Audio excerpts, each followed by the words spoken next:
I'll open the meeting, welcome everybody's attendance, and commence by the acknowledgement of country, that Ipswich City Council respectfully acknowledges the traditional owners as the custodians of the lands, winds and waters we all share. We pay our respects to their elders past, present and emerging as the keepers of the traditions, customs, cultures and stories of a proud people. Those in attendance, we have this morning we have the Deputy Chair, Councillor Tully, we have Deputy Mayor, Nicole Jonick, Mayor, Teresa Harding, Councillor Marnie Doyle and Councillor Jim Madden. Do we have any observers? We also have observing at this time Councillor Augustine. Have I missed anybody? No? Is there any declarations of interest in this morning's agenda?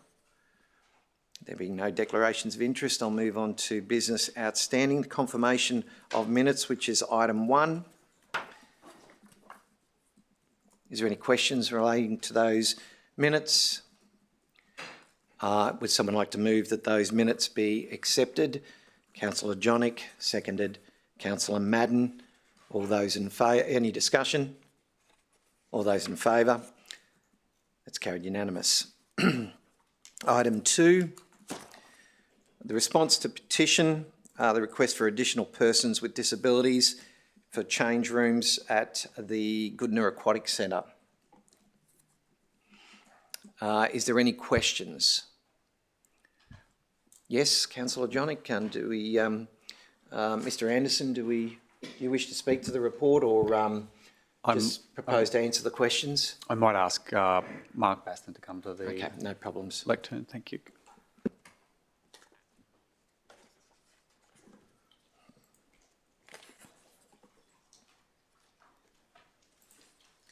Morning, Mr Baston. Good morning, Mayor and Councillors. Mark Baston, Team Lead, Open Space and Facilities. Thank you, Mr Baston. I just had a question in relation to the reduction of the car parks. Can you tell me why they were not compliant? It was the dimensions in terms of to the standards. So the audit has identified that they were too narrow. So in terms of when we go back and correct them, we'll be down to probably 3 to 4. Okay. Yeah. And will that affect the users that the the participants that use those car parks? Do you know how many are used in the most popular times? We don't have the actual numbers on that, but in terms of meeting the standards, it's one DDA car park per 50 that we have to provide. Okay. So we're going to 3 or 4, we're still above the requirements. Right. And just one more question in relation to the lack of, I guess, space without extending the building itself. Was there any other kind of unused space or anything in the existing footprint that could be perhaps retrofitted into a disability, like a second disability change room? That would be subject to further detailed investigation. Okay, so that hasn't been looked at during Not drilling down and doing a walkthrough, no, in terms of ourselves, no. But in terms of from how we understand the centre operates at the moment, we would have to do an additional building area. So we can certainly look at in terms of if there's optimisation opportunities. So can we look at that? Yeah, certainly. Yeah, okay, wonderful, thank you. Is there any further questions? Yes, Councillor Madden. Just some general questions, not specifically about the Goodna proposal, but can you advise what are the, where are the regulations that say how disability toilets should be arranged and what are the requirements? There's the Disability Discrimination Act. Is it federal? So I believe so, yes. And then there's the National Construction Code as well. And the second question, do we have any programs to convert toilets at parks in Ipswich that are not disability friendly? I guess to indirectly answer that question, we're currently undertaking a program of audits, starting then with our citywide level parks. Good.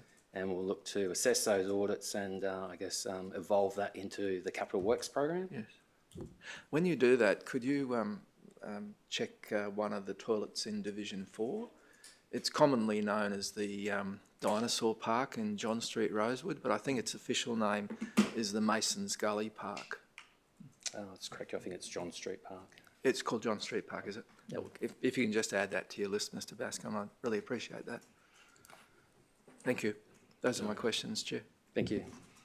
Yeah, well, I've just got a couple. I thought I'd leave mine till last. Mr. Baston, my apologies. If there's no further questions around the table, I'll ask a couple. Look, the only, firstly, obviously Mr. Arnold has brought this petition to us and he's raised a number of concerns. The report seems to highlight that the issue is not necessarily the number of people with a disability that are attending the pool, but the number of people without disabilities that are using the people with disabilities facility, which is therefore not allowing those people with the true need to use it.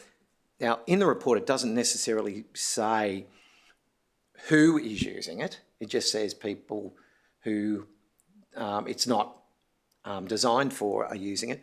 But my question might be, have we actually done any, and I wouldn't necessarily say a survey, but do our staff know whether it is an issue of, for instance, it might be parents who are sending their children in there to get changed or use the facility rather than go into the adult toilets, for instance. Is that an issue? And if it is it something else we need to look at?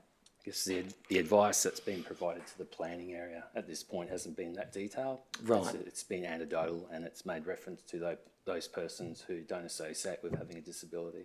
And so we can certainly investigate that further. I think that's worthwhile because, I mean, obviously, if people are using that toilet, I'd really like to, and I'm sure the divisional councillors would like to understand why those users are using it rather than using the other toilets.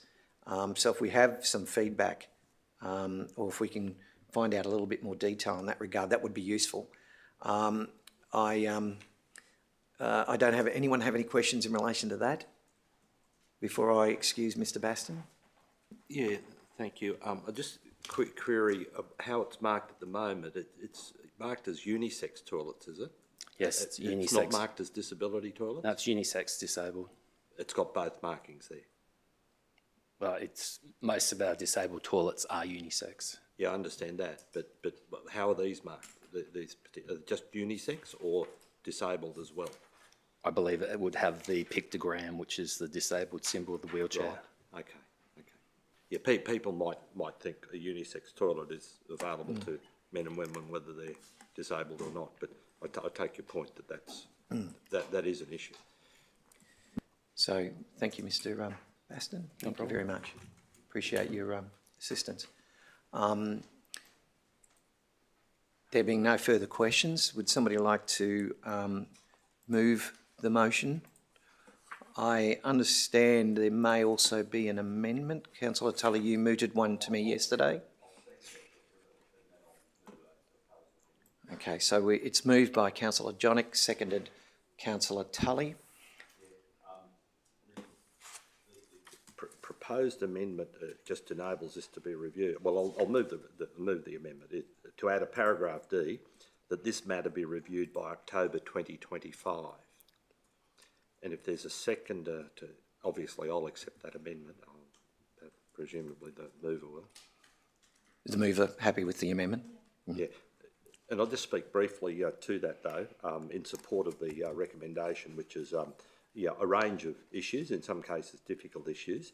The petitioners have asked for additional change rooms, and the response is to probably solve the issue in a different way, with the parking and with signage and so on, and that may well work, but it's one of these issues that I wouldn't like to see just determined now and just forgotten forever, so that in a year's time, within a year's time, if we could just have a further report, just re-examining the success or otherwise of the changes that have been implemented.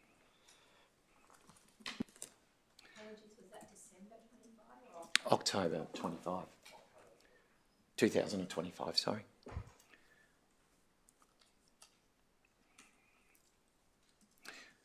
Is there any discussion? Yes, Mayor Harding. Thank you, Chair.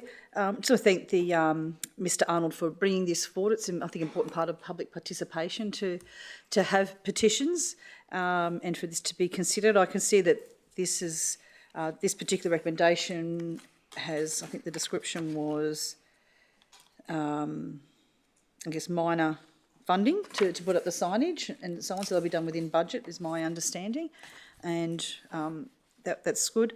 I just note too, when I go through the petition, that only 15 of the 117 people were actually from Ipswich. And I guess in our petitions, I guess our meeting procedures policy, we allow petitions. There's nothing in there to say that, so we have people from all over the place, you know, responding. And I just think it's something for us to probably consider when I look at Brisbane City Council, when you do, you know, you kind of have to say where you're from. That's something for us to consider in the future, whether we limit petitioners just from the LGA as well. That's something for us to consider in the future. But, you know, I'll be voting in support of this, and thank you very much for recommendation D, Councillor Tully. Thank you, Chair. Is there any further discussion? I just in relation to the matter too, I'd also like to thank Mr. Arnold for bringing it to our attention. Obviously, one of the things that has not been or had not been identified earlier is the fact that there were a number of people without disability using the facilities, which was, of course, impacting his right to access to that facility. Hopefully the signage will help. Mayor, I share your comments or share your views with respect to petitions, but I think that we need to look at them sometimes on merit. And this one, because it is a person with a disability, it is from a smaller demographic within the community. So certainly this was something that we needed to look at, and I commend the officers for their work. I think the amended or the inclusion within the motion to review it in another 12 months is a very smart move to ensure that we have a look and see if this is an ongoing issue there on the site. But more importantly, if we can also get some feedback from the officers, Mr. Anderson, if they can give us some insight into who the particular users are that are, for the want of a better term, illegally using the facilities, or not so much illegally, but you know where I'm coming from, because I think that ultimately there may be something else that we need to identify if other people are using the facilities when they're not supposed to be, and excluding people with a disability to a certain degree. So if there's is there any further discussion? Sorry, just in relation to picking up on my point about looking at the current footprint and assessing whether or not there might just be another space to perhaps locate a second disability change room. Yeah, very good. Okay, the motion as the recommendation as amended is put. All those in favour? Against? That's carried unanimous. Item 3. The e-scooter pilot. Proposed expansion into Ipswich Central by Beam Mobility. Is there any discussions or questions in relation to this? I might just ask Mr. Anderson if you'd like to give a brief on the report for us, please. Thank you, Chair. Obviously, this submission has come to committee following our previous engagement with Beam and with regard to their request to expand the geographic area into which they currently operate. In summary, the e-scooter pilot, which has been in place in the Springfield Central area, has provided us significant information and data in terms of the pilot and the potential suitability of rideabilities within the LGA. So at this stage, an expansion into the new area at this time is not considered necessary, and the recommendation supports that statement. Questions? Yes, please, Chair. Mayor Harding. Thank you. Through the Chair, in regards to Beam, obviously they've been in the media quite a bit around the country, and there's no sort of mention of that in the report. So obviously appreciate we need to work with Beam in a certain way, but is the team cognizant of what's happening there? Have you reached out to other councils just to see what's happening in those areas? I know that our agreement's different, we're not profiting from them, but yeah. Fundamentally, that's the key point, Mayor. So yes, you're absolutely right. We have reached out to other councils to understand what the challenges have been. We've also been in contact with Beam themselves, and they have corresponded with us and outlined the challenges that they recognise that they have had in other areas. In short, our current arrangements with Beam are such that we are accessing their data, and that is, in fact, the only arrangement that we have with them. So for us, for the purposes of the pilot, the information that we have received, we are comfortable and confident that the data is valid for the purposes that we've required it for. Thank you, Chair. Any further questions? There being no questions, the recommendation is council retain the existing e-scooter pilot within Springfield Central area, but not expand into Ipswich Central. Is there a mover? There being no mover, I'll move the recommendation. Is there a seconder? Seconded by Councillor Madden. Any discussion on that matter? Yes, Councillor Doyle. Thank you, Chair. I would just like to note that, you know, I understand the scooters within the Springfield Central area have had some success, and they are popular and serve a purpose around that particular centre. The surfaces are nice and flat, and with the way, I guess, Orion Lagoon Shopping Centre is spread out, it absolutely is amenable to scooters. I see big differences to Ipswich Central, and whilst, you know, hopefully in the future as we develop and become, you know, more populated within Ipswich Central, there would be a demand for it. At the moment, certainly my discussions with local traders, small businesses, and local police, for that matter, they're not favourable and don't want to see this within Ipswich CBD. And I'd just like to point out the David Trumpy Bridge. We know there's some challenges around that bridge, certainly getting pedestrians safely from one side to the other. So adding the scooters to that would be very problematic from my point of view. So happy to see it continue in Springfield, and we'll be watching closely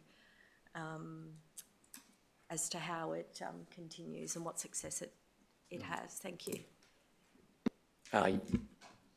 Mayor Harding. Thank you, Chair.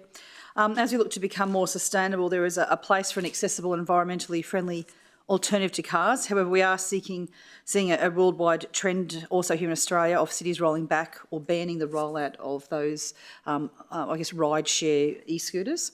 On top of that, the mobility operator that we are using, Beam, has had a few interesting headlines and some scandals that it's currently happening, and they're being phased down in Brisbane. Noting what Councillor Doyle has said, another complication is the use of the CBD bridge, the David Trumpy Bridge, which is owned by the state government, and obviously we're advocating hard for a second river crossing, and that bridge will also be a TMR bridge. And as the asset owner, we need to have those discussions with TMR. At the moment, they won't allow anti-throw barriers on the David Trumpy Bridge for shopping trolleys, and I would argue that the scooters are even easier to throw over a bridge than a shopping trolley. So I just want to be really cognizant of what's there now with the TMR bridge and the future TMR bridge, wherever that second bridge crossing is. So while the trial in Springfield has been somewhat successful, I would agree with the recommendation of the report that it's not suitable to go ahead in Ipswich Central at this stage. Thank you, Chair. Thank you, Mayor. Councillor Madden. I'd just like to raise two issues with regard, and I'll be very interested to see what the results of the trial are, but the two issues, and some of them have already been raised, the two issues that I foresee, having seen mobility scooters in operation in the Brisbane CBD, that it's clear there are some areas that should be off limits to scooters, possibly the David Trumpy Bridge. The other thing of concern to me is the speed of the scooters that are hired out. I mean, the speed that I see around the place is equal to a car. So I think any hiring of scooters, there should be some limit on the speed that they can achieve, as well as where they can go. Any further discussion? Councillor Tully. Yeah, thanks, Chair. I support the recommendation, and Councillor Johnnick and myself have had the opportunity during that trial around Springfield Central and the Orion Shopping Centre in particular to see and gauge the success of it in many ways, and the information provided by Beam has indicated there's been many users of these. But on the other hand, we do receive some complaints and observe bikes being left in the middle of thoroughfares and footpaths. There is that issue.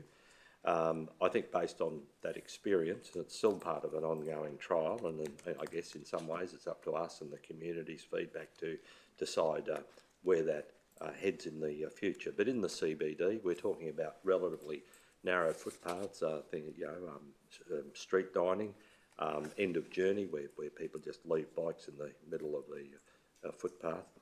I don't think we're ruling any continuation of a future trial, either in the CBD or in rapidly growing areas like the Ripley Valley. But it's horses for courses, and community safety is always one paramount factor that we must take into account when deciding to continue the trial or how we proceed with the permanent introduction of e-scooters anywhere in the city. Anything further around the table? Thank you, councillors.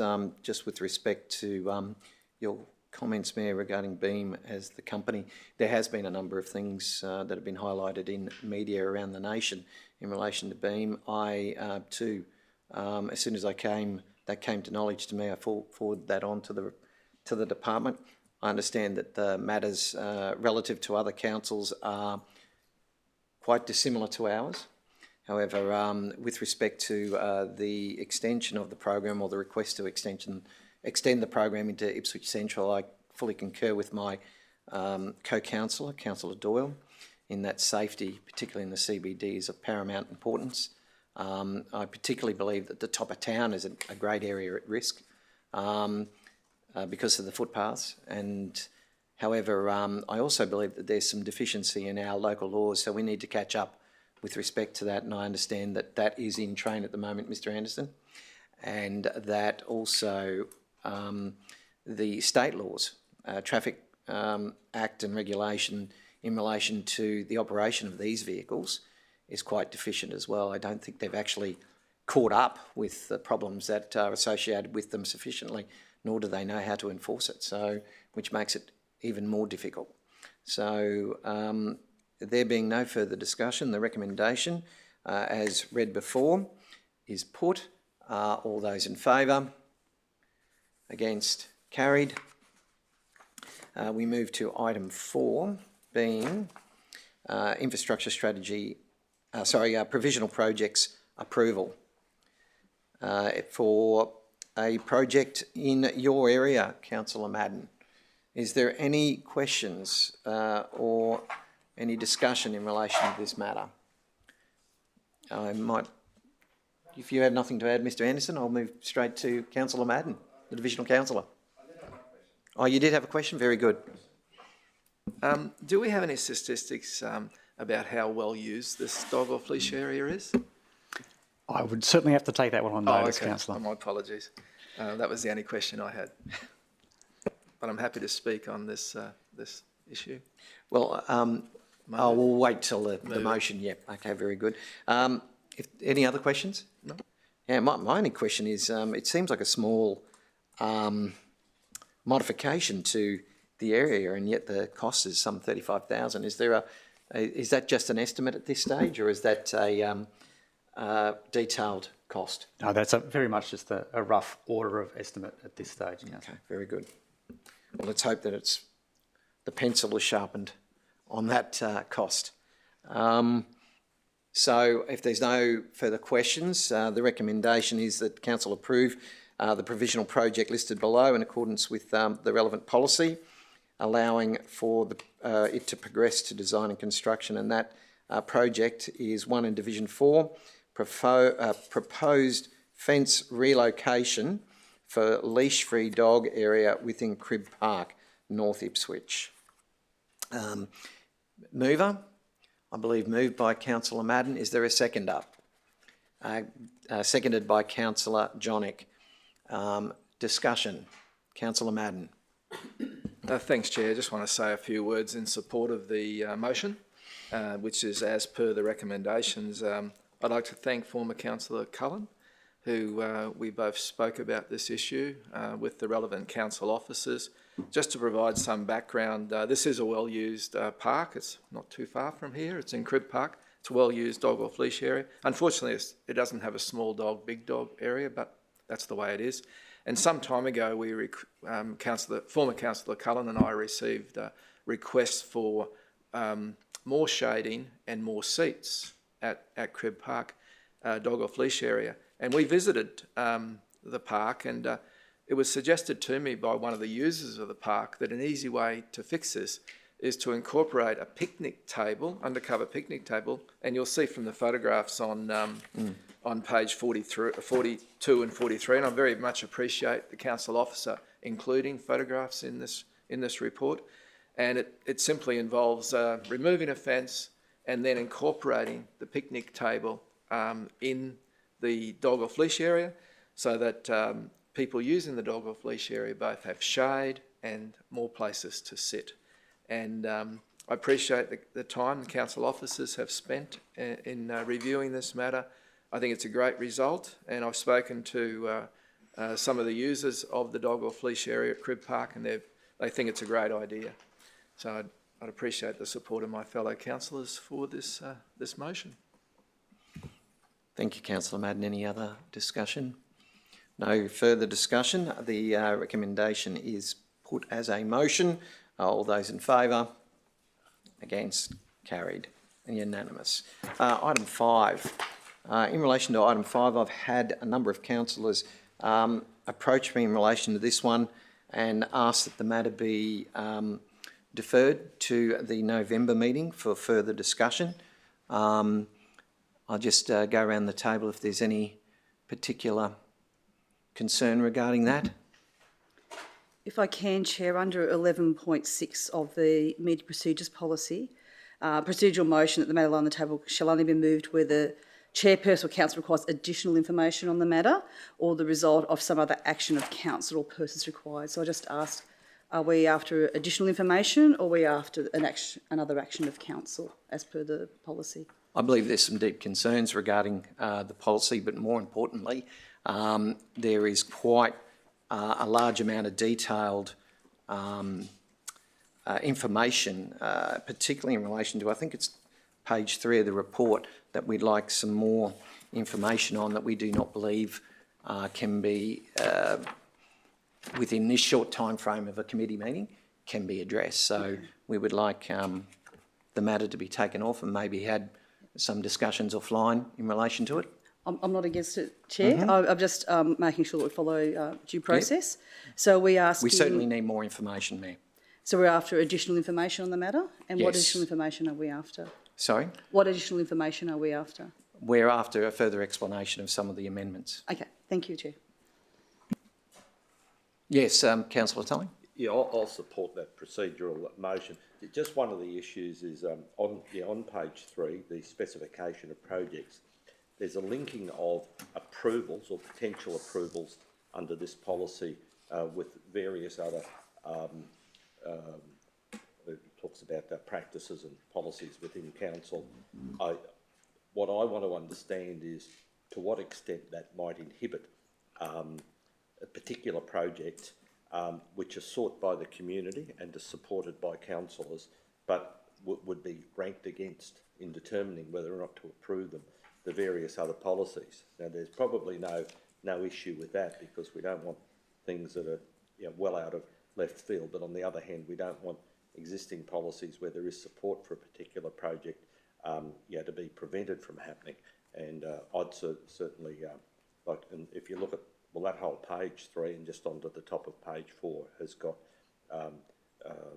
some requirements to alignment with policy and council strategic plans and so on.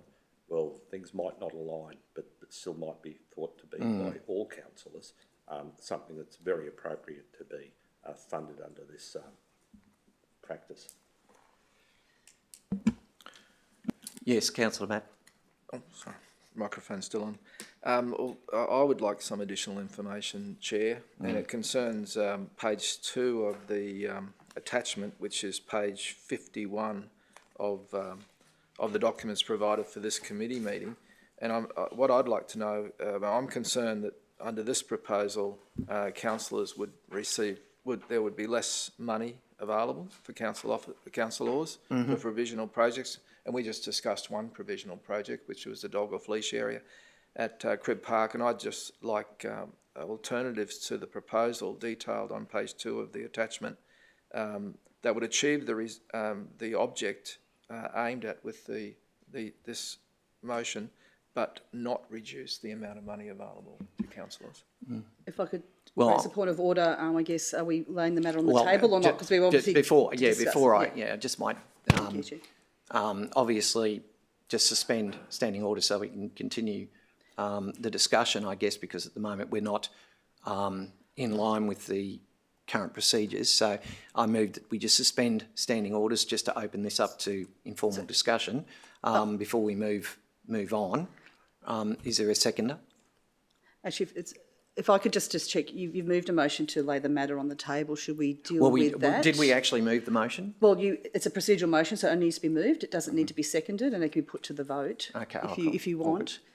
Again, I'm not agree. I'd be happy to support that. I'll just go with your point of order then, Mayor.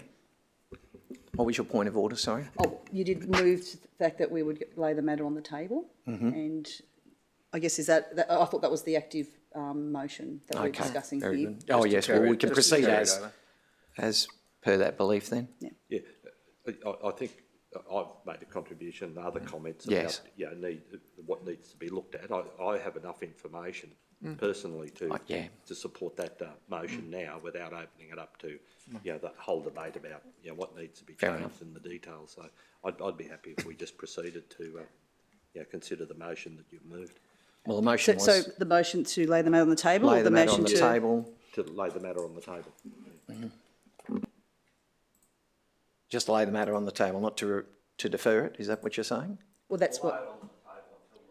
Until The November meeting. the November meeting, That's yes. how I understood it, yes. Yeah, sorry, just for clarification. That being the case, is there a formal seconder? You're happy to second that, You councillor? don't need to second a procedural motion. Oh, okay. Oh, very good. Thank you.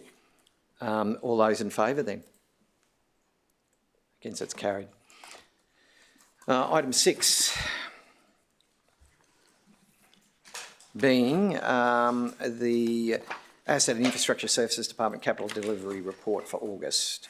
Mr Anderson, would you like to speak to the report, please? Thank you, Chair. Just a note that the report on capital delivery by the Asset and Infrastructure Services Department for the month of August 2024 be received and the contents be noted. In terms of performance, the organisation is delivering continually, so a satisfactory result for the month of August with the Capital Works program achieving $6.3 million spend against a budget of $8.6 million for the month. Whilst down on planned expenditure, this is representative of the wet weather that we had at the end of August, and we are maintaining the achievement of our capital delivery milestones, so very comfortable that the team is delivering very well at this point in the year. Very good. Any questions? Councillor Jonik. Firstly, thank you to the team. They manage the capital delivery projects in our division remarkably. I do enjoy sitting down and chatting to them and understanding the ins and outs of some of the things, although a culvert is not a culvert until you see a picture of it. Oh my God, that is a huge culvert. But I'm just querying in relation to the weather that's been forecast for the summer season, whether any of these assumptions factor any weather into them, or is that something that we'll need to No, absolutely, Deputy Mayor. In response, through you, Chair, the team always plans for a certain number of wet days. It's not uncommon for that to exceed, particularly at the moment, the planned amount of wet days that we have. One of the steps the team has taken this year in planning the capital program is to actually front load the annual program of works. So traditionally, we see more work in the back end of the financial year. This year we have reversed that trend so that we've planned to do the majority of delivery up front. That builds in quite a lot of contingency in terms of time towards the back end of the year. So that'll allow us to manage the storm season and still deliver on the capital program. To my initial comment, thank you very much. Thank you. Any further discussion? Yes, Councillor Madden. Chair, just clarification of one of the items listed on page 61 of the documents provided for this committee meeting. The only item I wanted some further clarification on is to do with the school infrastructure program at the bottom of the page. Just with regard, I'm aware of what's happening at Ipswich North. I'm very pleased, I should say, to see so many projects in Division 4. But the only one I'm not aware of is the Amberley District State School. Now, I presume that's footpath, but I just wanted to clarify that. I will take that on notice as well, Councillor. I suspect that you're correct, but I'd like to ensure that I give you the correct information. Shall I? Thank you very much. Any further discussion? The recommendation, I believe, is pretty much just a receive and note. Mover? Councillor Madden, seconder, Councillor Johnnick. Any discussion? No, sorry, my apologies. Mayor Harding? Thank you, Chair. It's great to see the Springfield Parkway and the Springfield Greenbank Arterial Road and the Redbank Plains road upgrades remain on track for a practical completion for the end of the year. And I also note in particular Redbank Plains Road early this year, Council's very proactive management and the contract management of that with All Roads liquidation and obviously local provider Narek taking on board. I note that on the weekend, Narek's owner GWT Earthmoving won the Chamber of Commerce and one of the business awards there too. So it's great to see a local business do so well, Chair. These major road upgrades happening in Springfield Central and at Redbank Plains can be painful for local residents, but they are being delivered so that we can improve traffic flow, so we can minimise congestion and provide, at the end, safer roads. I was also delighted to see the new footbridge completed at Jim Donald Parklands.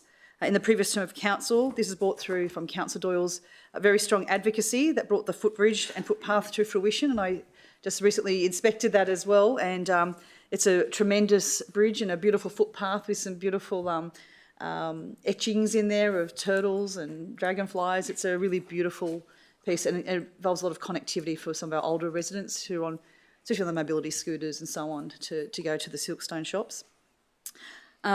This whole park can be used for exercise as well as to access things. It's also helpful to have provisional projects listed in this report for the first time, so the community can easily see what provisional projects are being considered with the cost and status for each project included. I think that's really helpful to have for our residents. So thank you for that report. Thank you, Chair. Any further discussion? Motion is put. All those in favour? Against? That's carried. Item 7 I'll just wait while we change over managers. Thank you, Mr. Anderson.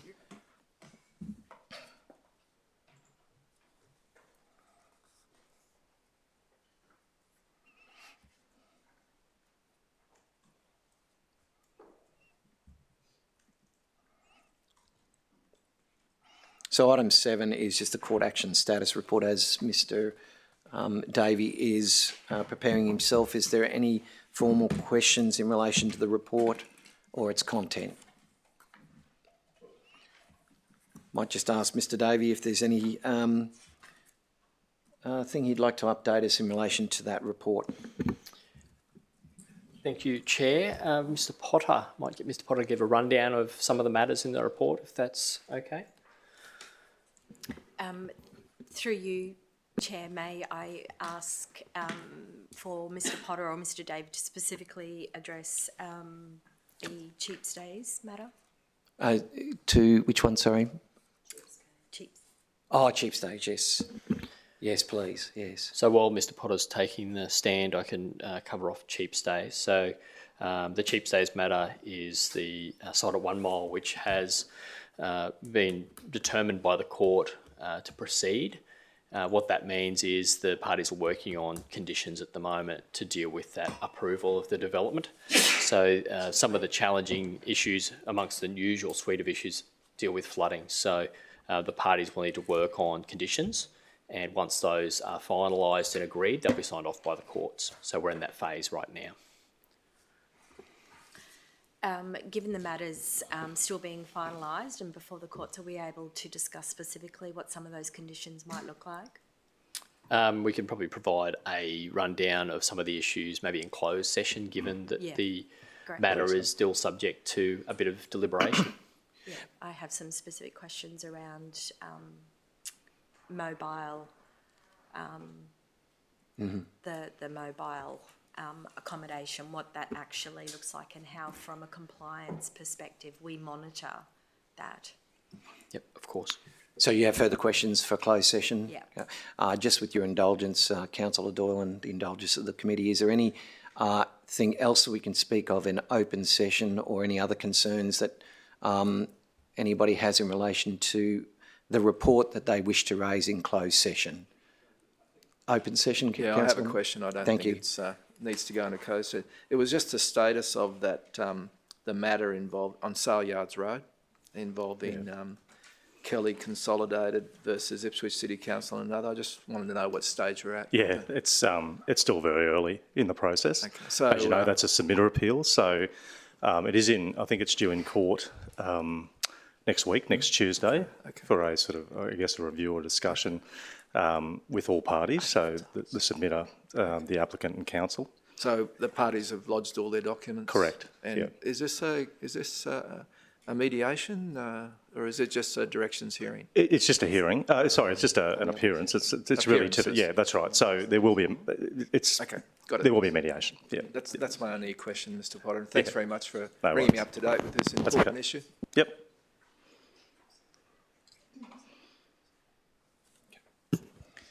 Thank you, and my apologies. Any other questions? Just might ask for an update, and we can discuss this matter in open session in relation to New Grow. And before we do that, I will declare, in accordance with section 150 ET, subsection 4 of the Local Government Act, I previously declared a declarable conflict of interest in relation to this item, or matters pertaining to this item, in that New Grow has previously donated money to an election campaign of mine back in 2017. So at that time, I believe the meeting came to the conclusion that I could remain in the meeting. However, I'm happy to put that to the meeting again in this circumstance. Chair, could I just ask you two questions? Yes, go ahead. Can I ask you, are you an office bearer of this organisation? No. Can I also ask you, would you receive any financial or personal benefit from a decision made on this matter? No. Thank you.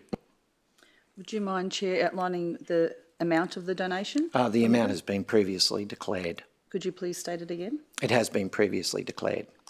Chair, I think I'm asking It is publicly and previously declared. could you please outline what it is today? Is there a requirement? You've declared that you have a potential Yes, I have conflict. previously declared, So I think it's a fair question to ask how much was that donation? and you're aware of it. I'm doing this for the sake of the public who are watching here today. And as I've said, previously declared. I have no concern. As I said, it's publicly declared. Could you please state it again? You're not going to? I don't need to. Okay.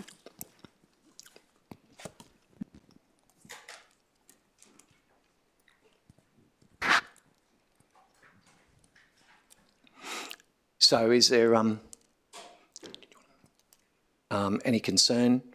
Does anyone need, I'm not sure what the process is now. Is there a need to reassess whether I remain at the meeting? Chair, I'd like to move a motion of dissent in a ruling that you've made. You have made a ruling that you don't have to declare the amount of the donation from Newgrow, and I would like to move a motion of dissent under 11.9 of the meeting procedures policy. I do disagree with that decision, and I guess I put that to the councillors, that the decision of the chair to not disclose what that donation was is not I guess is not in the best interest, and is, I guess, out of order. Is there a seconder? If there's no seconder to that motion, yes? Sorry, I'd like some direction, if I may, from the CEO. Can I just get clarification around whether or not Councillor Antonelli should disclose the amount of the donation? Through the chair, it is really a matter for you as councillors, in my opinion.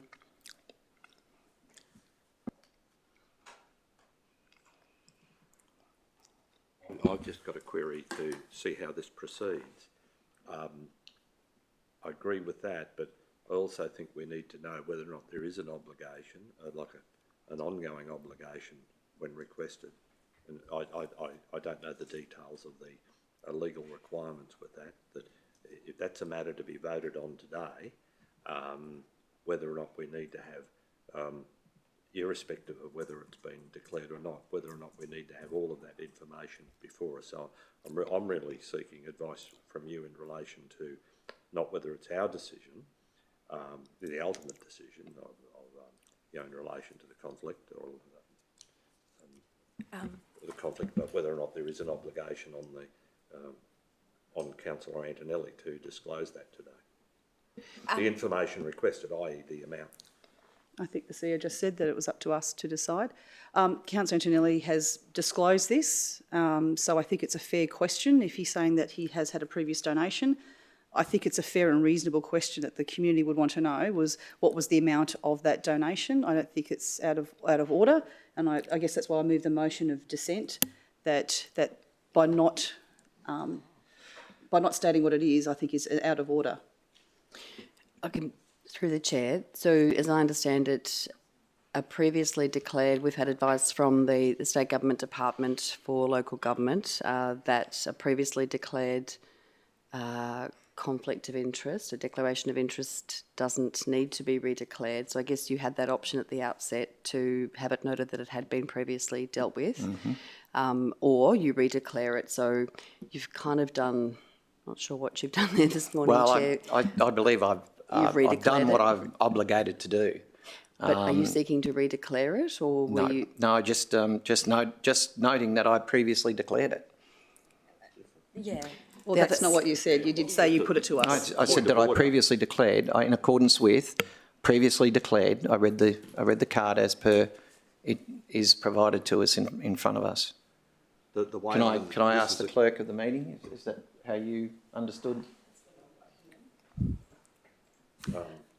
Under that section, I'm just saying the same card that we're reading from, you then have the eligible councillors at the meeting must resolve either A, B or C or D. So whether it's... well, yeah. Is that resolved at that meeting or resolved at this time? You did open up that it was up to this council to decide. So we're sort of in I your hands. said I'm not familiar with this, but I'm still coming to terms, admittedly, with these new types of disclosures. So, and I read the card as it says, but I read it and I'm more than happy. It says on the other cards that the councillors present decide, but in this card it says that the eligible councillors at the meeting of the previous disclosure, I imagine, resolved that I could remain in the meeting and include, and I did say that I was allowed to remain in the meeting. So I'm not sure whether anything further is required. I did open it up in the sense that I'm not familiar with this particular process, but I have declared it as per the card in front of me. I'm not sure if there's any further requirement. Chair, I think you possibly have opened it up for discussion again or to be re-prosecuted had you just relied on your previous declaration, then we wouldn't be having this discussion, but you've unfortunately opened it up to a new discussion. So Maybe I have, but yeah, so based on that, we are entitled to get that information again if we're re-prosecuting and reconsidering, unless you withdraw the new declaration. I don't know if you can withdraw. Yeah, so perhaps we just answer the questions and then. So through the chair, my advice would be that you proceed, that you remake the declaration and that you state the amounts given where we're at the present time. In relation to a motion of dissent, there isn't a seconder required. I can advise you of that. Oh, there isn't? No. Okay. Well, is the meeting happy for me to just declare the amount and move forward? Yes, I'm just after the amount to Okay. be declared. Thank you, Chair. I believe it was 15,000 at the time in 2017. It's outside the disclosure period. However, it is publicly recorded. Thank you, Chair. The information being provided today is not to be decided on. It is just for the information of those around the table. Chair, I just have a question. It's really for the CEO. So could I just withdraw my motion of dissent? I'm happy with that. And That is welcome. Thank you, I note Mayor. that today's report is just a receiver note. There's no decision being made.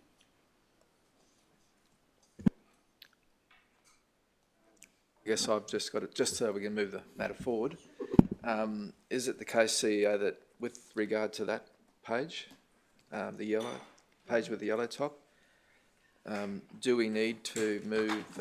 Does one of the members of the committee need to move one of the either A, B, C, or D? Because I would be prepared to move the B. Do we need to go that far, or is I don't believe it's that one now. If I've made another declaration, open declaration, it will probably require that. Correct. or maybe perhaps on another card, the blue card, that one there? Yes, if I could just, Yep. for clarity through the chair, so had it been presented as a previously declared, just to be clear, Yeah. declared conflict of interest, then that would have been it would have been simply for the chair in this case to state the outcome of the previous consideration. But now that it is being redeclared, then yeah, it would be taken as a fresh declaration. So the blue card, as blue you've card. said, yeah. Okay, that being the case, Chair, Thank you. Yes, Chair. Yes, Councillor Madden. I move a motion that you remain, I'll just get the wording correctly, remain in the meeting, including voting on the matter. Is voting required? Yep, including voting on the matter. I move that motion, just to progress the matter. Yeah, the I'm matter happy does to need a second. I'm happy Thank to you, second Councillor that, Chair, Doyle. but on the basis that it's a simple receive and note, so there's no That's real right. decision. I think we being need some made. clarification on this We- going forward, though, Yeah, but because we it have is quite a confusing. to, yeah, but we have to resolve the matter to move Oh, on. fair enough. And we've moved the motion, Chair, the motion. moved Yeah, and so the seconded. motion has been put And seconded. and seconded. Councillor Doyle, all those in favour? Against? And I've abstained. Thank you. Thank you, councillors. So just on, sorry? I think the appropriate wording is that you didn't vote rather than abstain. Oh, sorry, yes, I There's a did not subtle take difference part under in the the vote Act. there. Thank you, councillor Tully. I've got to remember, I've got to go through this myself later. The matter of New Grow, Yeah. before we close the meeting. That's okay. Look, I might. Poor old Mr Potter. That's all right. Look, I actually might defer the discussion around the matter for New Grow to Mr Davey. He has a far greater intimate knowledge of both of those matters than I do. And it's been long established before my arrival. So if you're all obliging, I might just step aside and come back for the closed session. That's all right, for any other appeals discussion. Thanks, Mr Potter. On the subject of New Grow, there's been some recent announcement from the Department of Environment, Science and Innovation regarding some outcomes. So New Grow matters were essentially heard in parallel. There were several matters for Council and several matters for the Department of Environment, Science and Innovation. The, I suppose, simple summary of those outcomes is that New Grow must progress to tidy up the site, to address some stormwater issues on site, and to move towards a covered system with a a membrane type system and ultimately move towards a completely enclosed system. So there are timeframes that are set down in orders for that to be achieved, and New Grow will need to comply with those orders. Now, in the event that they do not comply with the orders, and that is via either time frame or by actually not completing the works as described in the orders, there's a potential that there will be further action and they may be held in contempt of court. Any questions in relation to that matter? Councillor Harding? Yeah, Mayor Harding. Mayor Harding. Thank you, Chair. Mr Davey, through the Chair, in regards to New Grow, I will say that, no, I should put in comments, but my understanding that this kind of court order that the state have negotiated has never happened before. And how is this different? How is this court order different to just an EPA or EPO non-compliance matter? And what will that mean for residents? So correct, Mayor, this, to the best of my knowledge, this type of instrument has not been used before. The way it differs from other forms, say of a development approval or a environmental protection order, which is a power that DESI have as well, that in the event that you do not comply with a court order, you are held in what's called contempt of court. Now, again, there isn't a great deal of case law, so to speak, of this being used in planning matters, but if I refer to my understanding of criminal matters or other matters, if you are held in contempt of court, i.e. you haven't complied with a court order, you can be penalised financially, as in a fine, and it can result in jail time. So the court takes these types of breaches extremely seriously. So who would go to jail? The owners of the company, or? Well, that's not clear, but you know, if I breached a court order, then I would be facing jail time personally. If a company breached a court order, I'm not certain on that. It may be the company directors, but again, that is speculation because it's at the liberty of the court to make a decision on the appropriateness of a penalty. Thank you, Mr Davey. Thank you, Chair. Yes, thank you, Mr Davey. In relation to that, Councillor Augustine. Thank you, Do you Chair. have questions? Yeah. Mr Davey, what's the date? Have we got a date that they have to have the site enclosed by?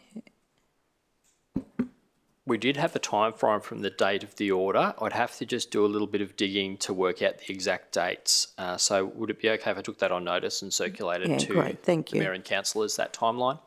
It's a good question. I think that we'd all like the timelines for all of those particular milestones that the court has imposed. So if we could have those timelines, that would be good. Yes, and of course. disseminated to all. Any further questions? Okay, so we have the matter again. It was in relation to the matter of cheap stays. So I move that in accordance with section 254J, subsection 3, and further subsection E, that we close the meeting for the purposes of discussion of this item 7. Is there a seconder?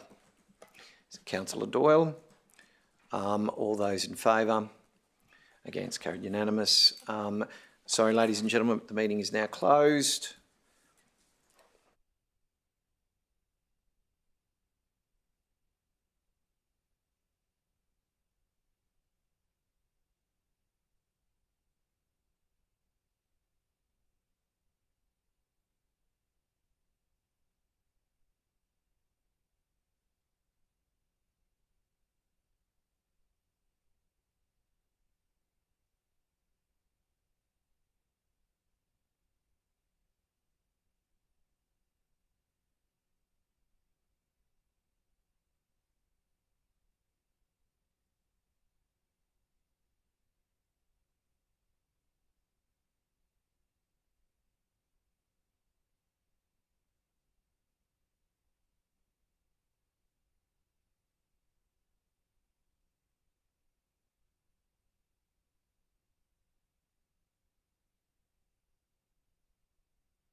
advise when we are back in session, please?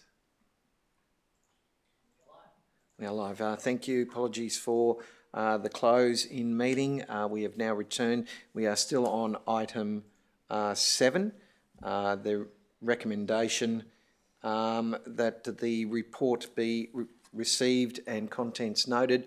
Is there a mover? Councillor Doyle, seconder. Councillor Tully. Any discussion? No. Yes, sorry, Councillor Doyle. Thank you, Chair. Just want to note the record. Obviously, we had to go into closed session to discuss sensitive issues in relation to court matters, and the one that I guess is front and centre for me relates to cheap stays at 84 Chubb Street, 1 mile. I just want to note my residents' concerns around the location of this development, certainly flood impacted area, and my concern from a councillor is how we operationalise some of those conditions to make sure it's a good outcome for the community and potentially any residents living short term in that accommodation. So I'm watching this one closely and certainly advocating for my residents, noting their concerns around this development. Thank you. Thank you, Councillor Doyle. I concur completely with that. Any further discussion? Yes, Mayor Harding. Right, thank you, Chair.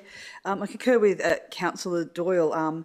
The flood mitigation plan, is a complete evacuation to Council's evacuation centre, which is a huge burden on the state agencies who are the main ones that do staff that evacuation centre, as well as our own local disaster management planning. We now have to factor a considerable number of residents who will all have to be evacuated there. On another note, was there a question about the timing of when Newgrow have to do things? I'm just going back through, Chair, from the communication from the state government on the 18th of September, stating that within 1 month, Newgrow must have applied to Ipswich City Council for all necessary approvals to construct stage 2. Can I just check with Mr David that, have they done that, or have they got another 3 days to do that? I'm just waiting on confirmation of the timeframes from the team. So my compliance team had scheduled reminders essentially in their calendars to ensure we kept on top of any dates from Newgrow. So I'm happy to circulate an update to the committee, all councillors and yourself, Mayor, on timeframes. And of course, if there has been any non-compliance, we will be onto it. The other thing, Mr David, I could ask, was there anything in the court orders which required a public health inquiry on the odours or the stink? Because my reading there wasn't, but... No, there wasn't. There's nothing in any of the court orders? No, none of the court orders covered that issue. I don't know if it would be within the jurisdiction of the court to impose that as a development condition. Correct. In any event. I just wanted to flag, though, with some of the early Department of Environment and Science notices, there was commentary about requiring Newgrow to apply to council for the membrane, as in the first phase. We had, in our settlement of matters through the court, resolved the membrane as what's called a minor change. So that didn't require separate approval. It was done through that court process. So the first phase of that has been completed from the council obligation end. It's obviously stage 2 that we need to focus on. And I guess Newgrow then have to, it says Newgrow to implement a suite of interim measures to minimise odours produced through its operations, including routine dosing of the liquid waste tank with ferric chloride and hydrated lime to help to neutralise odours, and aerating and monitoring windrows to better control the composting conditions. That they have to do that within 1 month. So I'm sure that Desi will be all over that. Yes, of course. I've been in conversation with Desi about those conditions and the compliance monitoring, I suppose you would describe. Yep. Thank you, Chair. Yes, just to, if there's no further discussion, no? Just again, with respect to cheap stays, I think that's very much in line with that late motion that we've put to the Local Government Association as well. I thank Councillor Tully for helping to put that through the Local Government Association Committee in order to have that up before next week's conference, so that hopefully matters such as that cheap stays and some other matters that have come to light, hopefully the courts will be a little bit more in line with the state government's position on flood-prone land. All those, so the motion is put. All those in favour? Against? That's carried. I now move that we have a short break for morning tea. It is now 10:16. Is everyone happy with 10:30? 10:30? Seconder? 10:45? 10:45, may I ask, Chair? 10:45? Thank Okay, you, very Chair. good. All those, sorry? Thank you. Thank you. That's carried. Thank you very much.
Item 8.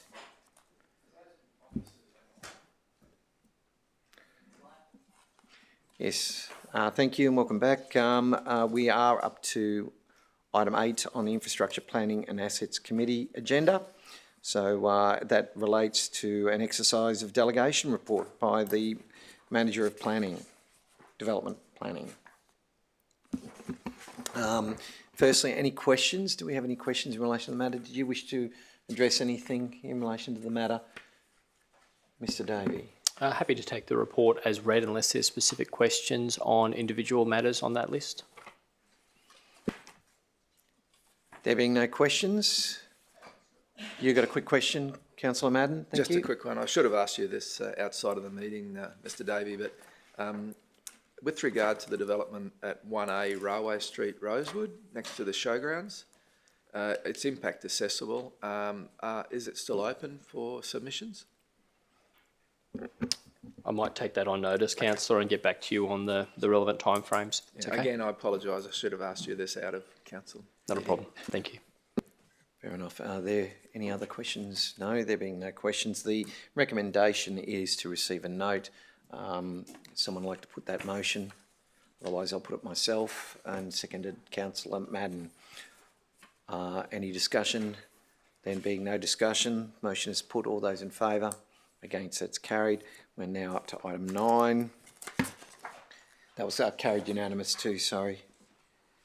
Vicky, item 9 being the notice of motion, renaming a Fale Park, Division 3, sorry?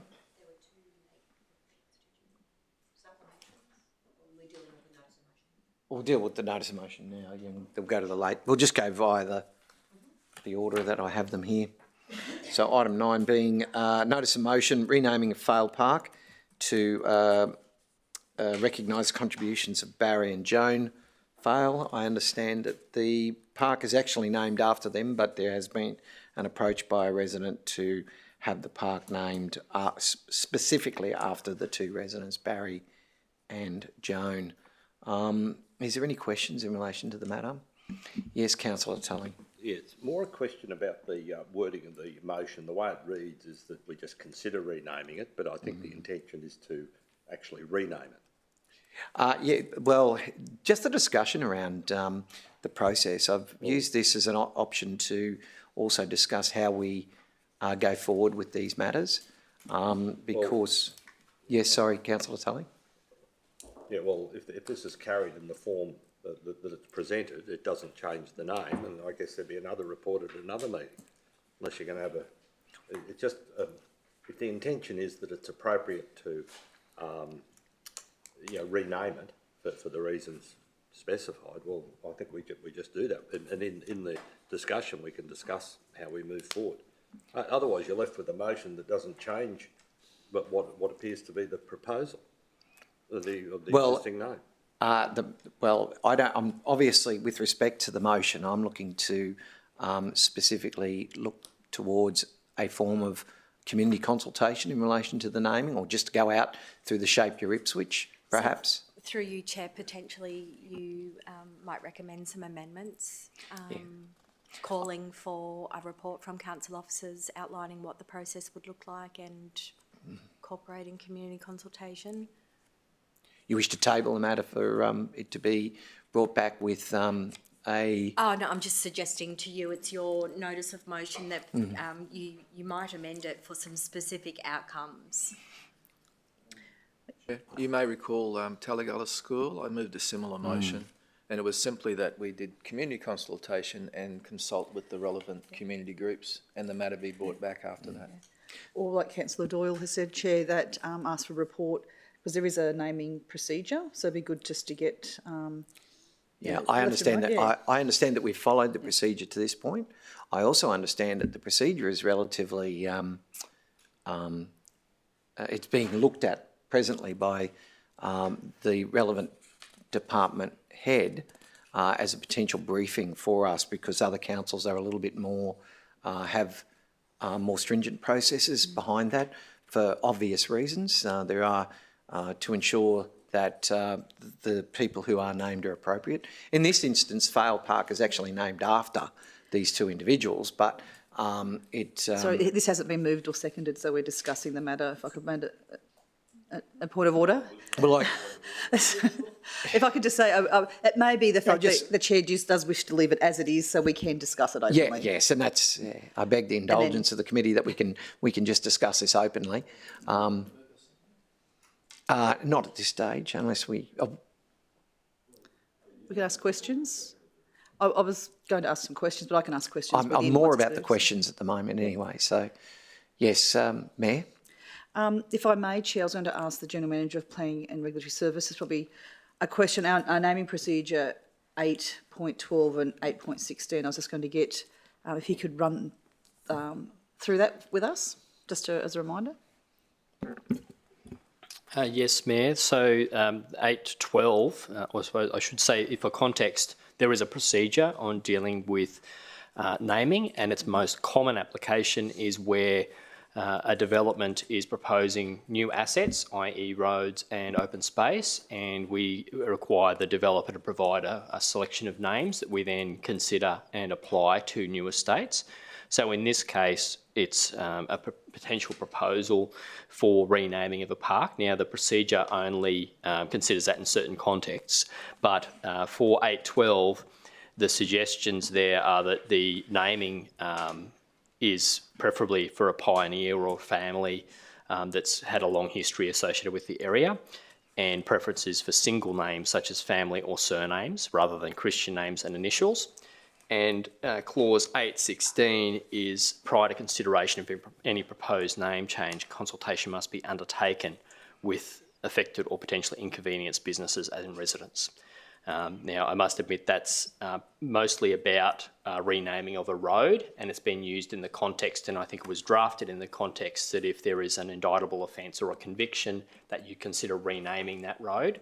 Now, the next element of 8.16 is that any proposed name change shall not proceed unless there's a clear majority of businesses and residents. Now, that's relevant particularly with road naming, as you'd appreciate that if you change a road name or even addressing details, that can have some significant consequences to individuals and businesses. May I ask, Mr Davey, for 8.12, why is there a preference for single names, or in this case, Vale Park, or maybe potentially Vale Family Park or something? Why is that preference there? To be frank, Mayor, I think the initial drafting of this, I'd included a clause such that essentially no naming of individuals in any context. And on consideration during administration, it was felt that that was too much of a stringent approach, and hence the recognition that there might be individuals or families that have a long history, or preference of family names rather than the Christian names. Christian names can get difficult because if you apply this to roads as well as parks, then you've got to be very careful with spelling and pronunciation. And also, there's a lot of Christian names that will conflict with, common road names. For example, there'd be a lot of John Streets. There'd be a lot of, Smith's Roads in certain locations. So there's a frequency when you're looking at road names, you need to make sure you're not having conflict with a same road name being used in close proximity to another within the same suburb or even in neighbouring suburbs. Thank you, Chair. Any further questions? I'd like to propose a new amendment, a new motion, if I may, that the council, in consultation with the divisional councillors, undertake appropriate community consultation regarding the renaming of Fail Park, FAIL, to recognise the contributions of Barry and Joan Fail. Chair, may I ask to have divisional councillors and mayor? I'm a councillor for all the divisions. Yes, I'm Thank you, happy Chair. to do that, Mayor. Thank you.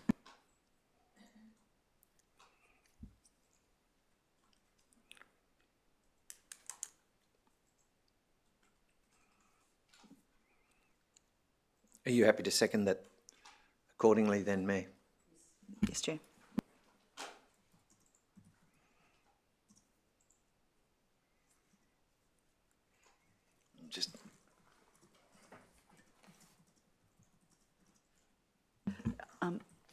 Chair, would you like a report brought forward, or we'll see what happens after the consultation? Yeah,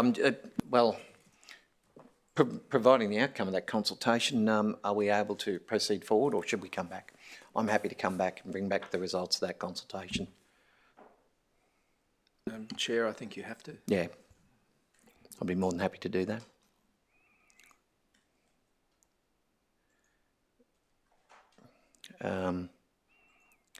Do we need a second recommendation to that effect, a B? I'll just make sure, I think that final word park shouldn't be there. Yes, just, Thank you. Thanks, Secretariat. Yep.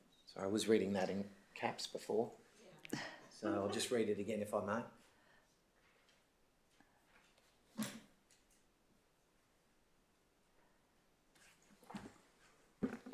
Through the chair, may I offer that there are delegations in place where officers could make the decision to rename, but it's up to yourselves if you would prefer this matter to be returned to committee. Yeah, I think once it's before committee, it should be finally decided by committee and with a recommendation to council.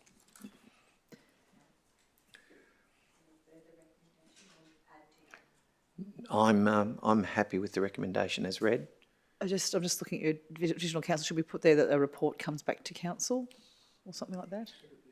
If you're happy to have that be A, and B, that the results of consultation be reported for consideration at a future meeting. And I've just had a suggestion from... Do you want to put your microphone on? The relevant divisional councils or division 3? Relevant.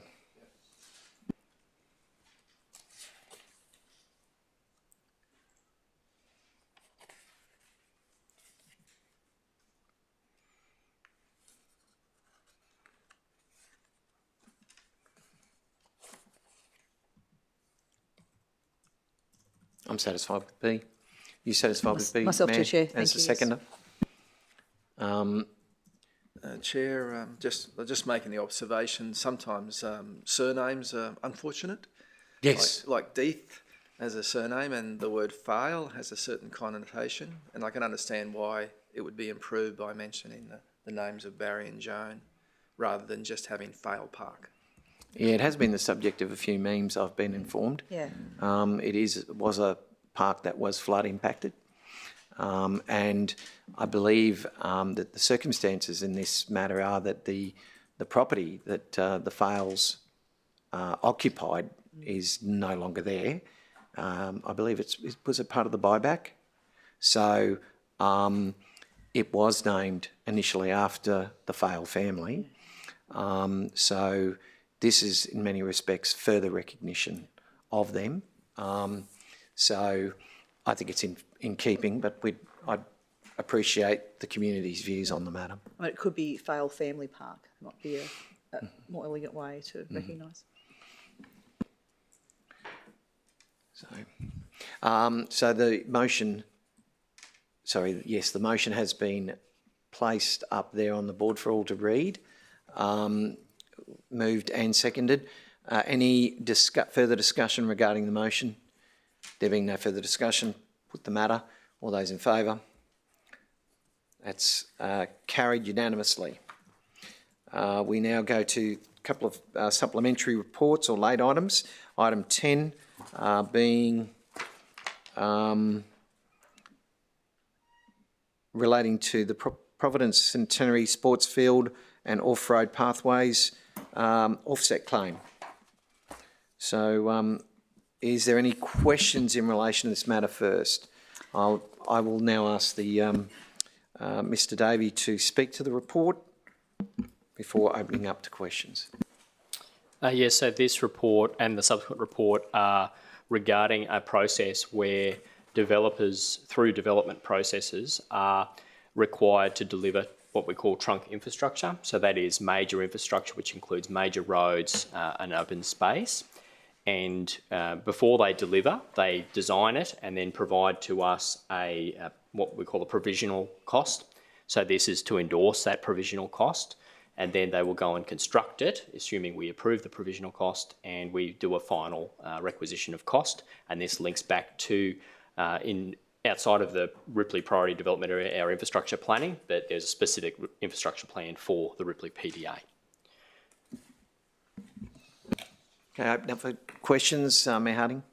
Thank you, Chair. Mr Davis, just to clarify that this $9.6 million isn't $9.6 million coming from the ratepayers, that this is actually coming from the infrastructure charges and offsets.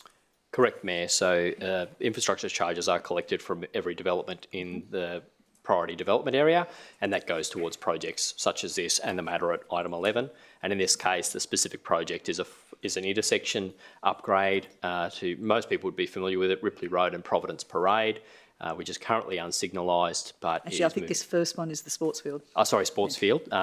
So that's moving for a sports field upgrade adjacent to the Centenary Highway, and then that will include some footpath works as well. We've worked with the developer on the design. Thank you. Any further questions? Just have a question myself in relation to the timing of this. So is this works being brought on early, timed appropriately, and with respect to the funding, is it all available there through the developer funds? Yes, it's available through developer funds. So in terms of timing of the actual field, it's probably earlier than we would have otherwise anticipated, but I believe there is some significant demand. For these facilities. And the developer may have brought this earlier than otherwise had been planned. And in terms of the actual offsets, the developer, there's some complexity to it, as you imagine, but the developer will deliver this type of infrastructure, and the contributions that go towards it may be collected over the life of the project, given that there are thousands of lots involved in these projects. So we have the recommendation on the screen that the council, as the ministerial delegate, issues provisional offset notice for municipal infrastructure works, municipal parks and open space network to the value of 9.66 million, as endorsed by EDQ. That's it in shorthand. Is there a mover? Moved by Councillor Doyle, seconded by Councillor Johnnick. Discussion. Yes, Mayor. If I may, Chair, I think it's important, and it's great to see these facilities come through. And I think it just shows too that the developers do pay an infrastructure charge, but so do the residents. They do pass it on to the residents. So each new resident, everyone who's building a new home in the Ripley area does pay an infrastructure charge, and that goes towards the trunk infrastructure and facilities like this. So I think it's really important for residents to know that that's where that funding is coming from. So I'm very pleased, Chair, that you've brought this report here, so be very transparent with residents as to the source of that funding. Thank you, Chair. Any further discussion? Councillor Madden. I don't mean this as a criticism, Chair, but you know, with this sort of development in other areas, it's usually a round field and a rectangular field. I'm a little bit disappointed that this proposal couldn't have accommodated a rectangular field, which would have been suitable for soccer, a rugby league or rugby union. Just a bit disappointed that we just have the round field. I think you'll have to take it up with the state. Councillor Madden, that's a PDO. So, sorry, I should. With new sports fields being delivered across the city, we don't tend to have separate fields, as in square or rectangular fields, versus a circular or an oval type shape. So the standards that we apply are to look for an AFL style oval, which can naturally accommodate cricket, and then that can naturally accommodate two rectangular fields. So it's a multi-sport solution, and then at a later time you decide what particular sport will be using, or it's a combination of sports using that facility. I'm just thinking about the Fernvale Sports Complex, which accommodates a round field, accommodates one rectangular field and 6 netball courts. It really is truly a sports complex, and we're really building an AFL cricket field here.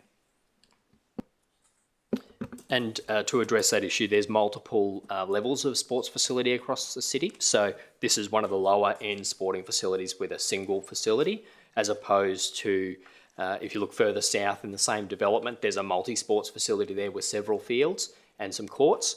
And then as a more extreme example, Silver Jubilee in Springfield has multiple sports facilities, netball courts, some significant facilities. So there's a tiered approach to how we deliver sports fields across the city to accommodate need. Any further discussion? The recommendation is up and moved, seconded, and I'll put all those in favour. Against, that's carried unanimous. Item 11, very similar in nature, provisional offset for municipal infrastructure works, trunk transport, upgrade Ripley Road and Providence Parade intersection to a signalised intersection. Any questions? I'll just ask Mr. Davey to speak to the report briefly. Yes, so for anyone familiar with that intersection, there was, at the start of development in roughly 2014, 2015, there was a new road constructed called Providence Parade to intersect Ripley Road just south of the rural fire, southern side of the Centenary. This has operated at a level for a period of time, but it was always planned that once traffic growth got to a volume, it would need to be upgraded.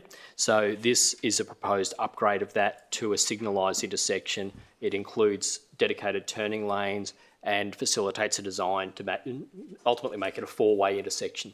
So that will provide a four-way on the western side of Ripley Road. Part of the works that will be delivered by Stockland as part of the Providence development now.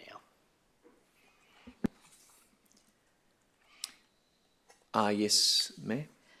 When will the traffic light be built? Unsure on timing at this stage. This will be the provisional offset. The developer will then go and sequence the construction once they've got confirmation of the ceiling of how much to invest. So I expect, though, it will not be far away. So I wouldn't be surprised if it's in the next 12 months. Thank you, Chair. Further questions?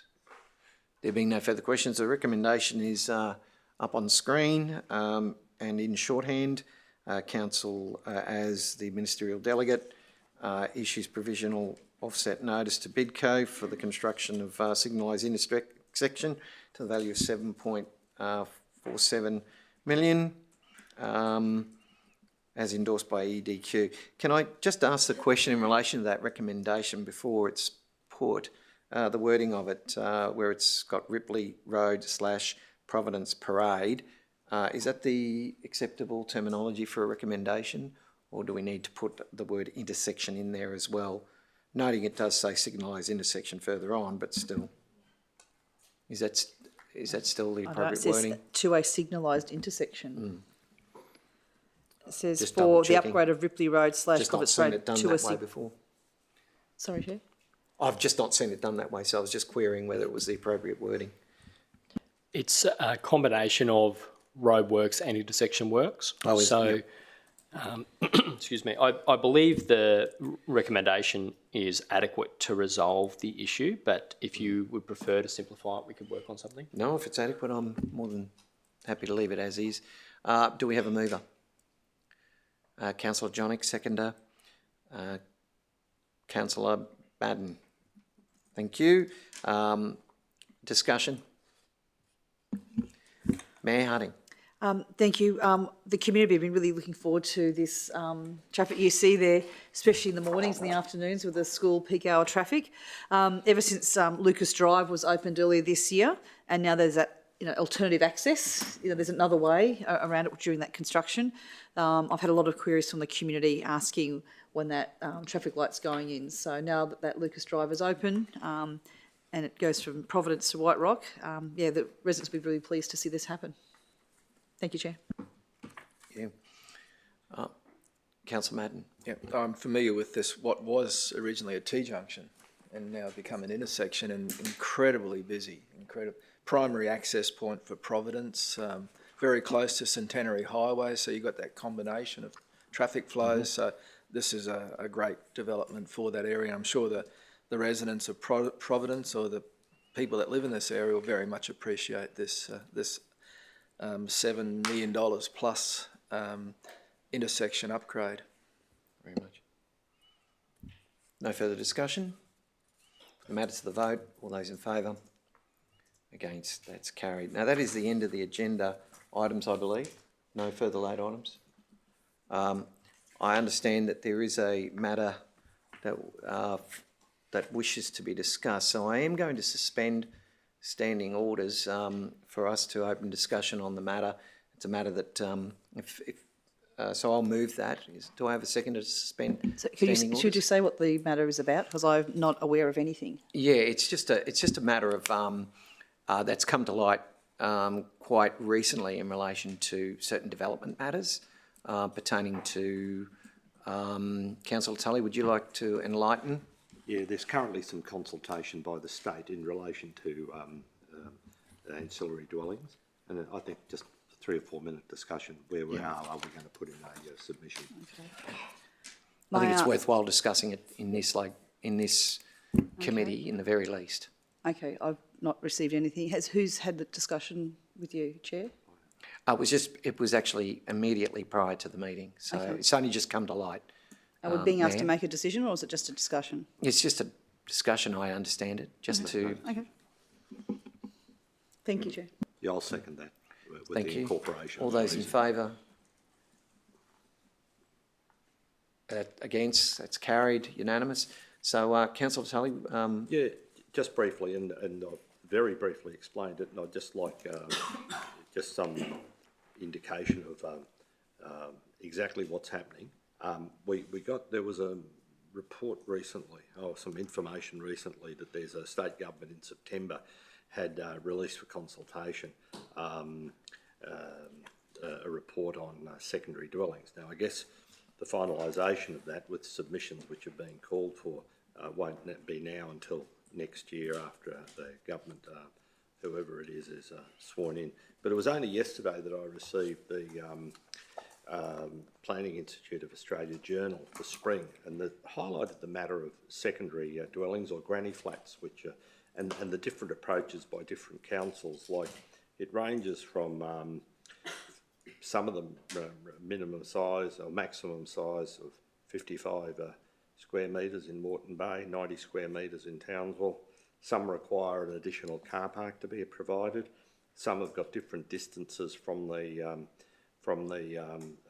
existing dwelling, 10 metres, some 20 metres, some without any specific requirement. So just putting that in context, the question really is just a brief discussion. We obviously have got the consultation paper.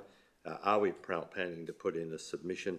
And what are the key issues for us? It looks as though the state wants to standardise the rules in relation to ancillary dwellings or secondary dwellings or granny flats, choose your title. So that's all it was, just a very, very brief discussion. Okay. May I ask, through the Chair, is there a sense of urgency for this, that it has to be discussed without any, I don't have time to review or do research or get a report from council officers? Is there a sense of urgency that it's being, we have to put something in the next month, or? I think there is a time limit on when submissions are due by, but it's not to make decisions today, it's just where it is and what the consultation's all about, just so that all councillors are aware of it. Is this the consultation that's been happening since 2022 by the the Queensland Government, or? Oh, well, they did implement some changes then, but this looks as though each council then is setting its own rules. I suspect that maybe that there'll be a common approach. It's just to let the head of the department just give us an indication of where it's all at. Okay. As I say, I feel quite uncomfortable here. There's no sense of urgency unless I'm being told otherwise. I don't have any briefings. I've got no background knowledge. I'm being asked to discuss matters that I haven't put my mind to. So the whole idea behind our committee process is good governance, so we can have considered views and opinions. And I have no problems with this being a notice of motion for next time, but unless there's a sense of urgency, I really do object to this being discussed today. Well, we're just discussing it so all councillors are brought up to date on a matter, and I understand that we are making a submission. It's just an information session. I don't think that's any or much different. Like where is it at? I've got a little bit of information, but I was fortunate to have the documentation from the Planning Institute. It's just where we're at, what's happening, and it probably won't take more than 3 or 4 minutes. It's nothing secretive, no decisions to be made. You know, just so that all can. I think it is important as times arise. If we're making it a submission in the next few weeks, you know, I'm not sure it needs a council decision to make a submission. It's just so that we're all familiarised with what the state is doing. Thank you. I believe that, have you just sent that around to everyone, Ken? Mr Davey? Mr Davies just sent an email around to everyone just relating to the policy initiatives and the public consultation in relation to it.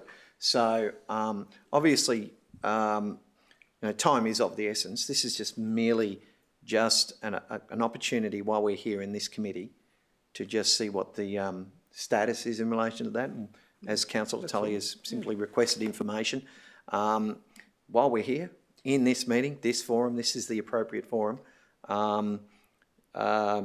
No decisions or recommendations come from this other than to just establish where we're at with this.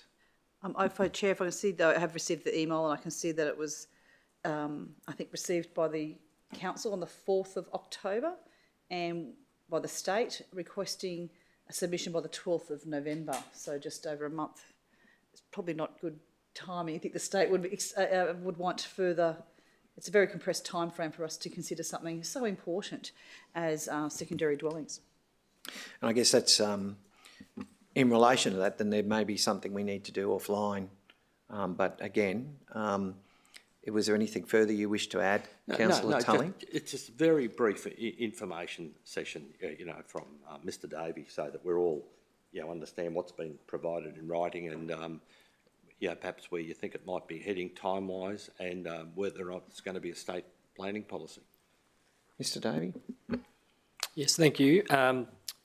There were two pieces of consultation that came out just after caretaker period commenced.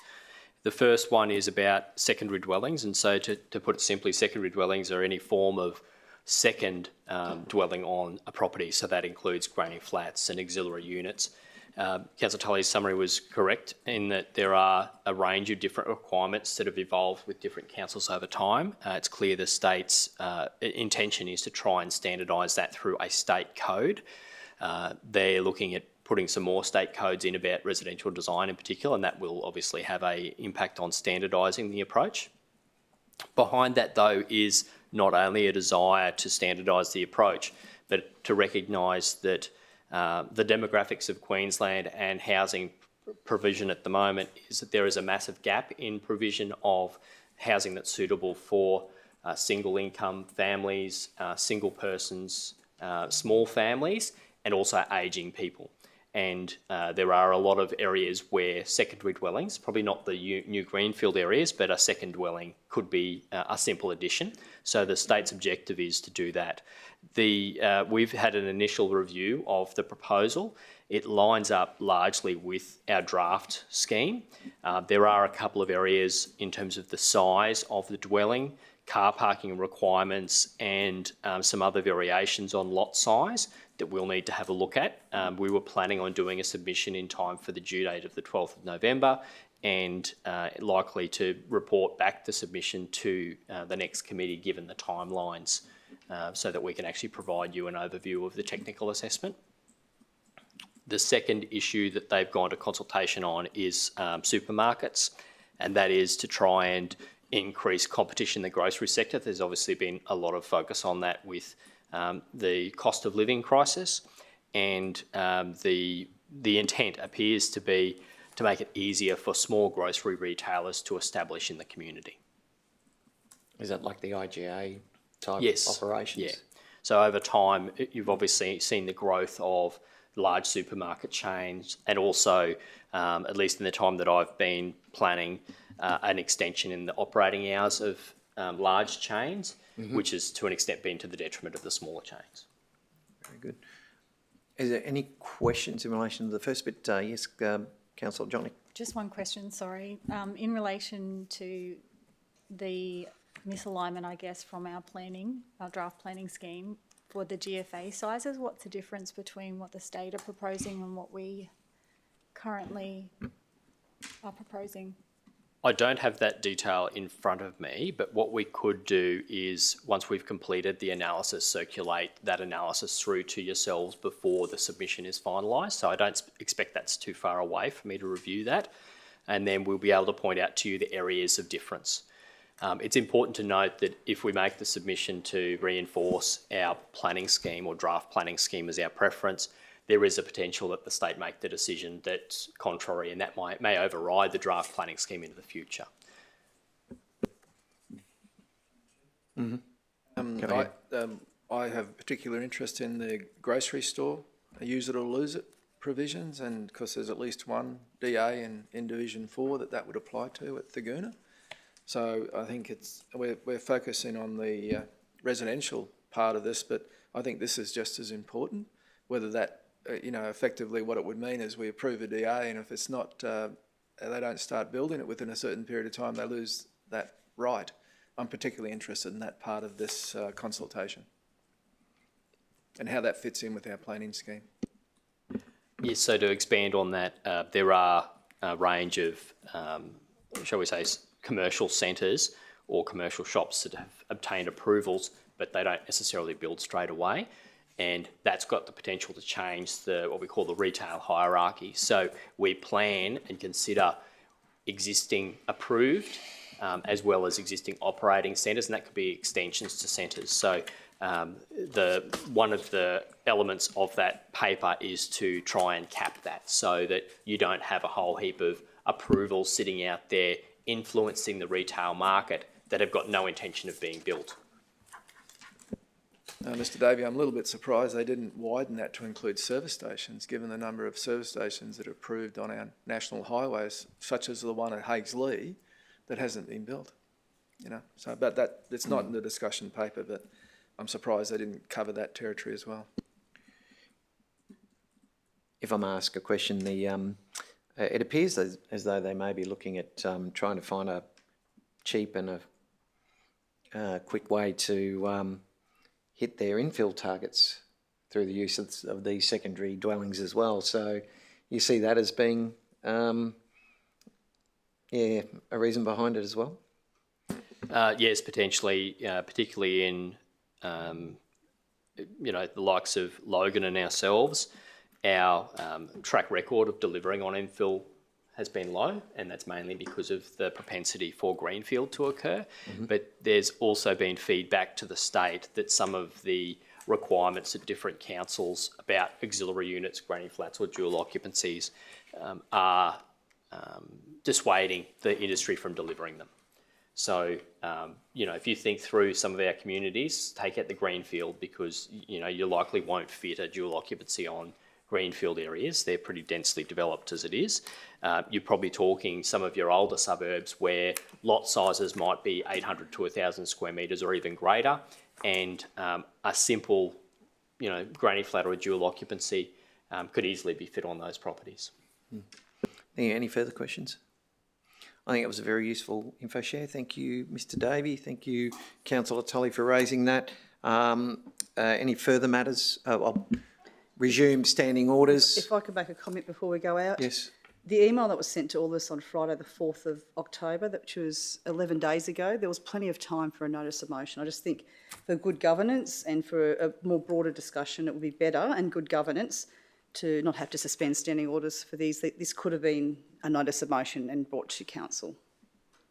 Explain what notice of motion it would be. It was just going to be a discussion, so I'm not sure what particular notice of motion you to have a discussion, seeking. rather notice than of motion to have a discussion. Yes, I think we have policies and processes in place, so things are not brought up at the last minute to have good governance. I think it's also part of this process is also letting residents know and letting the public know that these matters are going to be discussed or considered by council. And I feel I don't like the process that's been happened today, and I ask that, in all due respect, if people could follow the process so residents know and there's good transparency, and so we are prepared as well. Well, I need to respond to that because I think that's suggesting that the officers should have listed that. It was only yesterday in the mail that I received this document, and I saw the differences between numbers of councils in Queensland, and I thought, well, are people really apprised of what it is? A mere discussion is something that we should encourage rather than inhibit. I concur. Because, on that view, we wouldn't have had that discussion today. And I think that's one of the things in the past at committee meetings where, without having to make decisions, that the informing of councillors of current topics which haven't been progressed but which don't require a decision is something paramount to open and accountable local government. I agree. Yeah. If I could, Chair, Okay. if I go to the Chair, I don't have an issue. I think then obviously you had the opportunity to speak to the Chair. It would have been nice to have perhaps sent us an email last night or yesterday or this morning to say, hey, wouldn't mind opening this up.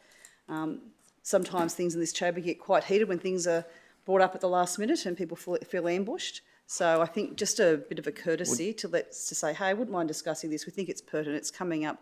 We need to give a response next month. If I could ask for that courtesy to be shared, that we just let each other know. Well, I'll take the matter up with the CEO that matters like this in the future, that they are listed promptly by officers for discussion. Yeah, just for the record, I received from Councillor Tully in the immediate minutes for the meeting a request that this matter be discussed at the conclusion. That was done in company with the CEO, and we felt that could be facilitated this morning. I believe that it wasn't of a matter that required a full notice of motion or anything like that, but it was a matter of some urgency and relevant to our duties as a council to know these sorts of things. There is, like any battle plan, Mayor, doesn't matter what rules, regulations we have in relation to these things, there will be from time to time a need for us to discuss matters of urgency and importance. And this is probably the best forum. This is what this is, as we currently sit here, the only forum other than workshops and briefings, which are infrequent, that we come together and discuss matters pertaining to this particular portfolio. So in relation to that, I again thank Councillor Tully for bringing this to everyone's attention. And Chair, I don't have any issue with urgent matters coming forward, but again, a courtesy from any of the councillors for us to operate as a team, a common courtesy would be to inform everyone just to say, hey, this has come up, I wouldn't mind discussing it. So that would just, we've had some quite contentious issues that come forward to this council this term, and I think that would be good for a good relationship building. I think it would be good for the team here if that was shared, just so with everyone. Just through you, Chair, I think there needs to be flexibility with everyone for matters that might arise. We all have to get together and maybe understand each other's positions and circumstances. And I think that limiting discussion is not for the greater good. I understand your objection, Mayor, but I think we all need to look at the impact that discussion had, which was not negative, and maybe take that on board when we have this in the future, have these discussions in the future, because they might have a positive outcome as opposed to a negative outcome. And through the Chair, Deputy Mayor, I'm not upset with the discussion. It's just more the process for it to make sure that things go smoothly, because it may be all well and good for this particular topic, but on other things it may not be. So I'm just asking for courtesy, and if it is something that's urgent and it is really important for us to spend this time, that it's fair enough for just that, for everyone else to be CC'd on that email. Chair, I think everyone's had their say. Yeah, I was just going to say exactly the same thing. I think we've had sufficient dirty laundry here this morning. So I move that we return to standing orders. Do I have a seconder? Councillor Johnnick, all those in favour? Against, that's carried. There are no further matters arising that I'm aware of around the table. Anything? No. The meeting is now closed at 11:30 on the dot. Thank you.